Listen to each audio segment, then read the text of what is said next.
Welcome to the Growth Series podcast, where we explore how AI is reshaping industries and accelerating innovation. I'm your host, Josh Jackson. At Red Letter AI, we help businesses scale revenue, generate consistent and predictable leads, and streamline sales systems so it feels like you've got an army of sales reps. We believe in the marketing strategy of benefit selling, and high tech meets high touch, and the perfect combination of AI and HI. So if you are ready to take your business to the next level, you're in the right place. And if you'd like a free growth consultation, drop the word growth below in the comments below. Well, today our guest is Tina Jacobson. She's a human resource and business operations leader who helps organizations stabilize, grow, and build stronger teams. With deep expertise in HR strategy, talent development, and organizational design, Tina works with startups and established companies alike to turn dysfunction into alignment. Whether she's mentoring leaders, modernizing HR systems, or guiding companies through rapid growth, her focus is always the same: build healthy teams that drive lasting results. Tina, welcome to the podcast. Hi, Josh. Thank you. I'm glad to be here. Oh, I'm glad to have you here as well. So for anybody that doesn't know you, who's introducing you for the first time, describe a little bit more about your background and what it is that you do for work. Sure. I have about 25 years experience in an HR operations management role with different industries, anything from construction to engineering, and anything in between, honestly. And what I do is I kind of go in and deep dive into companies' issues or maybe pain points, and then help them critique their it would be HR roles or management roles and kind of find out where we can excel or change or do coaching and help them grow. Gotcha. Okay. So you've worked with startups, established businesses alike. hmm So, who are your clients and what kind of challenges do they bring to you? It's kind of a variety of issues that I've seen in companies, anything from 2 to 3 employees up to a couple hundred employees. So it's anything, right? And there is no one niche that I'm kind of fitting into because startup company will have nothing. They're starting from the ground up. So helping them build that platform, helping making sure that they're hiring the right people for the right positions to grow and excel. And then some of the bigger industry companies that have been around for 30, 50 years and helping them maybe find out why they're having high turnover or haven't updated their employee handbooks or processes in 30 years. So it's kind of critiquing each individual's need differently. Okay. So when you step into a struggling organization, what are some of the most common issues that you see? A couple that I've seen more recently is thinking that AI can take over certain roles and maybe even having a little bit of pain point with management and their skill sets, maybe hiring them thinking they were at one level and then finding out they were not quite there. So it's grooming and coaching them to be better leaderships or even maybe having to dispose of somebody. It just depends on each situation because they're all so different. Yeah. What do you see companies getting wrong mostly when managing and trying to retain talent? Honestly, it's really, I guess the most common one I've been seeing recently is communication, having lack thereof with the employees or what their expectations are, not setting appropriate guidelines for them, or maybe not having the right SOPs in place has been kind of like a most common one lately. Okay. Okay. And you mentioned, AI. AI hmm is obviously the big buzzword. I use it in marketing, and I think a lot of people misuse it, like you said, even in HR, they misuse it in marketing and sales. So, in your estimation, with AI, what's the right balance between technology and human judgment? And I think that's where human judgment is having empathy, where AI is not going to tell you you shouldn't say this or you shouldn't, portray this way. And it's, gosh, I don't know how to say this, but a hard conversation to have with companies because they're like, we're just going to use AI to help us with that. And I'm like, okay. And then they come back and go, that was kind of a mistake. We have to fix this now because we had this issue arise and AI didn't tell us how to handle it in certain Right. situations, or not maybe appropriately documenting exactly what they're looking for and Right. what that needs to streamline is. So AI is good for some things, but not for everything. Right. I opened the show with there's AI and there's HI, right? There's artificial intelligence and there's human intelligence, and then there's another AI that really people should focus a lot on. You kind of touched on it, and that's authentic intelligence, right? Being Yeah, authentic and having empathy with your team and your company. exactly. Exactly. AI is not going to be one that's going to be able to tell you how to handle certain situations with empathy. Unfortunately, it's just Right. it's artificial intelligence at that. Right. So So I'd love to hear maybe a case study of someone you've worked with recently.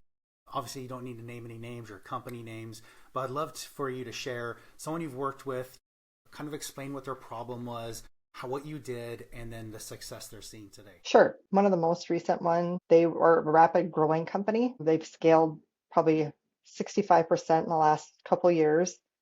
So they have those pain points and they have those growth points that are really struggling. And helping them kind of get into the nuts and bolts of it on where they need to grow and expand their business and where their next hire should be, and then helping them develop that plan and the positions so that they make sure that they're growing in the right direction. Because as you grow and at a rapid, place, it kind of can get a little muddy, I guess we'll say. And then we're like, oh no, we don't know what we're supposed to do now because we're at this scalable and we stop. And then having to kind of go, okay, this is where you need to grow, this is where you need to expand, these are the people you need to hire to put in the right place, because then there's a lot of things that are lost in the shuffle that they need to recognize. Hmm. And So they've what? changed.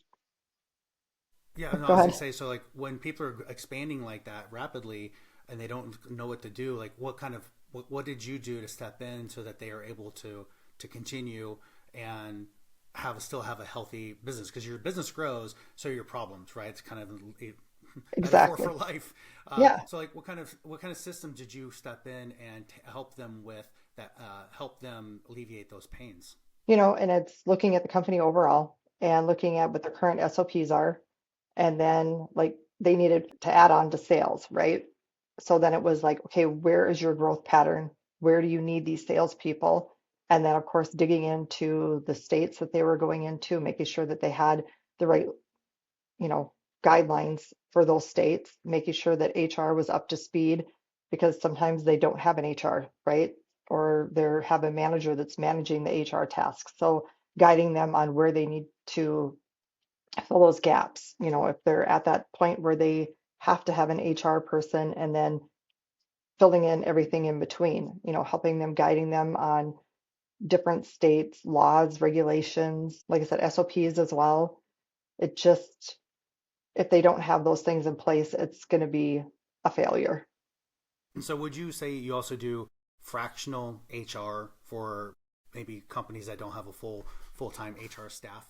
Yeah, yep, I will step in and fill in those gaps until they have somebody and need them. Yeah, that's really great. And then, like when it comes to HR and talking about pain points, I don't know about you, but it kind of reminds me of like when my car is not running well, and then sometimes I don't want to admit it, or I don't want to have I have the ego like, no, I'm going to sweep it under the rug. Everything's fine. So give me some ideas from people that are listening. Like, what are some pain points that might be happening in the company that they would need your help before it gets too bad? A lot of it is if they have high turnover, right? That is something that when people go to look for jobs, if they have a high turnover rate, they're going to go, what's wrong? Why do they have a high turnover? Then they question it. So then it would probably deter people from actually applying for a position they're probably really qualified for. And also looking at people that are internal that could maybe step up in a role as well. And they're like, well, we don't think they're, and I'm like, but they are a good fit. If you actually look back at what their skill sets are, they can fill these positions that you do have open and then kind of build from the ground up on the entry level positions. Mm-hmm. and making sure that their managers are trained correctly. That is probably one of the biggest things that they need to make sure is that they are trained appropriately and that they are a right fit for those management roles. That opens up a whole new conversation as far as like what kind of process do you find out what their level of training is, where they're deficient, and how to make sure that they are trained up properly. And that's actually sitting down one-on-one with the individuals and doing almost like an interview as they were going to apply for a job with me. So you have to kind of know each level of skill set that they're going to need to be required to do the position. And sometimes the companies don't know what those positions are, or they don't know how to ask or what questions to ask. So it's even developing those questions on hiring and making sure they're hitting the right skill sets for those positions as well. Wow, you must be really good at what you do, because I imagine in those situations you're going to encounter quite a bit of resistance just from the surface of what it sounds like. And I Yeah. know that's probably not a comfortable conversation a lot of times, but it definitely needs to be. It's necessary in certain situations for sure. Well, yeah, I mean, and they are hiring me for a reason. So if they don't trust me, then maybe I'm not the good fit for them. And I've turned away clients because they had a lot of roadblocks with that trust thing. And they're like, no, no, no. We don't think we can do this. Well, you hired me to do a job. And if you're not willing, then I'll step away. I agree, It goes and both that goes ways. for many facets of a company. Yeah, So if you're going to hire absolutely. someone, you're hiring them for their expertise for a reason. Exactly. Exactly. So tell me a little bit more about your business. Like, what are your goals over the next 12 months? Like, if we're having this conversation a year from now, what does success look like for you? Helping more startups and those like growing that scale of clients from different facets, different industries, especially with IT roles, being in that industry for several years. I feel like there's a lot of missteps, I guess, in the hiring process a little bit, and helping them grow and scale on that aspect as well. And even going in and cleaning up some of the ones that are damaged and need to have like a restructuring in their companies. Okay. So what's a perfect kind of fit for you? I mean, I've heard you say startup several times. So Mhm. is there a number of employees, or is there a time frame? Is there a revenue that, you kind of look to stay around? That's kind of a sweet spot for you. I've done anything, like I said, earlier, my startup, the one was two employees and the other one was almost 70.